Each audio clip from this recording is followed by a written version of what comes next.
हा उपाय निरंतर तुम्ही घरात केलात तर तुमच्या घरात नकारात्मकता प्रवेशसुद्धा करू शकणार नाही आणि जर असेल तर तिचा नायनाट होईल.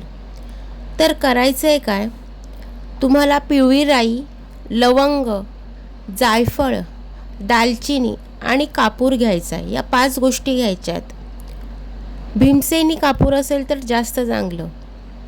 या सगळ्या सामग्रीला एकत्र करा. गाईचा एक कंडा घ्या, त्याचे 4 तुकडे करा. एक तुकडा घ्या, त्याला गॅसवर व्यवस्थित गरम करा.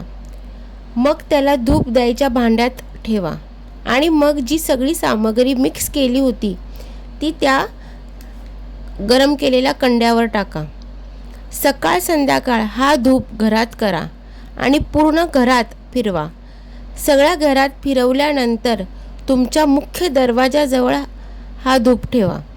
हा उपाय जर तुम्ही निरंतर सकाळ संध्याकाळ केलात तर तुमच्या घरात कुठलीच नकारात्मक बाधा प्रवेशसुद्धा करणार नाही. हर हर महादेव. जय संतोषी माता.